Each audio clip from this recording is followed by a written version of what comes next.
everyone, welcome to Machine Tip Tuesday. I'm here with Barb, and Barb is going to teach us, well, she's going to show us some ways we can troubleshoot our machine. Yes, I am. Okay, today we're working on the soprano. All right, so if you are getting an ugly stitch, maybe it's getting balled up on the bottom or balled up on the top, what do? The first thing you do is TNT. Can you remember that? TNT. TNT, that means thread first, needle second, and the last thing you check is the tensions. So most of the time it's going to just be your thread. All you have to do, first thing I would do if I had an ugly stitch, I would just rethread my machine. Now right now I've got the thread in there, so I'm going to walk it down to number 3. Remember how that pops out of the disc? I'm going to pull my thread out. Normally you want your thread to feed off the bottom like this. Now I'm going to rethread it. Now my foot needs to be up. There, it's down. See how it closes off for me right there? So I can't. Oh, right. Okay, gotcha. I can't thread it. Some machines will do that, and that's a good help for us. So it's up, so I can put my thread in there. So right in number 3, right in here, there's a disc inside there. And you want to have the foot up, which opens that disc, so you can put the thread in it, because the thread needs to be in the disc. So that's the first thing I would check. I would check my thread, my upper thread. Now if your ball and your nest is on the bottom, it's usually your upper thread.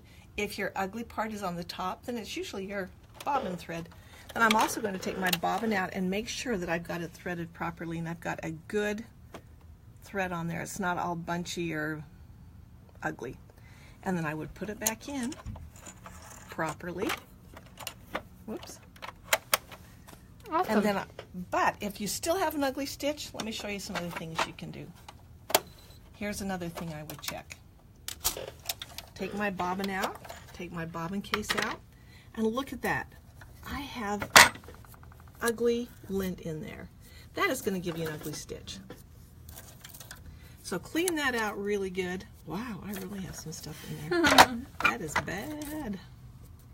All right, put my bobbin case back in and put my cover back on. I opened this up because it's easier to get that bobbin cover off and on, and it's out of the way. Yeah. Okay, now I'm going to put my bobbin back in, and then I'll test my stitch. If I still have an ugly stitch, there's some other things you can try. There is something called Sewer's Aid, and it's really, you can't confuse with this Fray Check. They look a lot the same, but this is Sewer's Aid. So I would take this. If my thread is constantly breaking or getting tangled, I would take this and just put a few stripes right on, am I in your way? Right on the thread. So that's going to soak into my thread, and it's not going to, you're not going to be able to tell it. See, it's already disappearing. You won't even be able to tell it's there. It's not going to stain your fabric. It's not going to stain your thread. It just makes it so it's going to pull off nicely. It kind of puts a little silicone coating on it. If you're doing a lot of appliques or you're using heat and bond, you can even put some of this on your fingertip and run it down your needle. And it will help that thread just pass through there a lot. Now if your thread keeps breaking, here's another thing you can do. Oh, by the way, I want to show you this right here. This is called an advanced driver set. I love this. It comes with 2 tools right here. One tool is made to fit right in here, so I can open and change my foot easily. So it's easy to grip. Can everyone see that? It goes in right there. It's just easy to grip, and it just rolls in my fingers, so I can change the needle. I know I'm right in your way. I can change the foot really easily. This one is designed just to change the needle. How often do you sit in there and you're trying to get that screw in the right place to get that needle open? This right here has this great little thing with a cover around it, so it fits perfectly where that needle is. So I put it right there. I've already got it in place. I don't have to worry about it. One thing you need to check is, well, I would take my needle out, change my needle, even if I just barely put that needle in, because a lot of needles are flawed when you buy them. They just have a little nick in them that catches on the thread.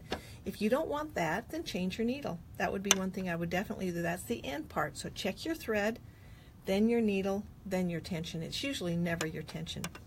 But another thing you need to check, at least on these machines, I'm going to loosen that, and I've got my fingernail underneath the needle, and I'm pushing it up to make sure it's all the way up with the flat side back.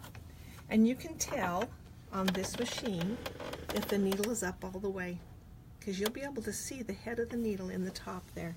Can you see that? Let me see if I can. Yep. That way you can tell if your needle is all the way in. I've had ladies come in and they can't get their needle threaded to work. They said it just doesn't work. Well, it wasn't the needle threader. It's because they didn't have their needle up all the way. All right. I think I've covered most everything that I wanted to tell you about troubleshooting. If you do have problems with it, just make sure you've got it clean, you got a new needle, and it's threaded properly, and it's probably going to work great. Awesome. Thanks. You are welcome.